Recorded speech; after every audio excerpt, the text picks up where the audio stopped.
నిన్న విజయసాయి రెడ్డి పార్లమెంట్లో తీవ్రమైన కామెంట్లు చేసిండు. కాంగ్రెస్ కనుమరుగవడం ఖాయం, నీతి లేని రాజకీయాలు ఆ పార్టీకి అలవాటు. రాజ్యసభ ఎంపీ విజయసాయి రెడ్డి కాంగ్రెస్ పార్టీ దేశంలో కనుమరుగవడం ఖాయం అని ఎంపీ విజయసాయిరెడ్డి మండిపడ్డారు. పార్లమెంట్ సమావేశంలో భాగంగా విజయసాయిరెడ్డి రాజ్యసభలో మాట్లాడుతూ కాంగ్రెస్ పార్టీపై సంచలన వ్యాఖ్యలు చేశారు. కుటుంబాలను చీల్చి రాజకీయాలు చేయడం కాంగ్రెస్ పార్టీకి బాగా అలవాటని ఘాటు వ్యాఖ్యలు చేశారు. గత ఏపీ అసెంబ్లీ పార్లమెంట్ ఎన్నికల్లో కాంగ్రెస్ పార్టీకి 100 కంటే తక్కువ ఓట్లు వచ్చాయని ఎద్దేవా చేశారు. నీతి లేని రాజకీయాలు చేస్తున్న కాంగ్రెస్ పార్టీ దేశంలో కనుమరుగు కావడం ఖాయమన్నారు. 2029లో కూడా తాను ఎంపీగా ఉంటానని, కానీ కాంగ్రెస్ పార్టీకి మాత్రం ఒక్క ఎంపీ కూడా ఉండదని విజయసాయిరెడ్డి జోస్యం చెప్పారు.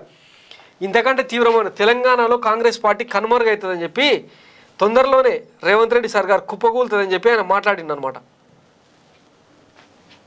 They thought by offering special category status, this bill would be passed and then pass it smoothly, and then they'll come to power in Telangana. That is what they have expected. And people of Telangana have taught a lesson to them. Congress party has not come to power in Telangana even after bifurcating the state. Now they have suffered. Now after 10 years they have told so many lies, and then they have come to power in Telangana.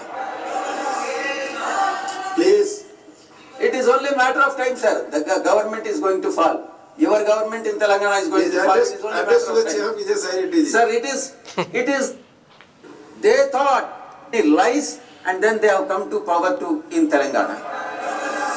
అబద్ధాలు చెప్పి అధికారంలోకి వచ్చిర్రు. It is only a matter of time, sir. The government is going to fall. Your government in Telangana is going to fall. It is only a matter of time.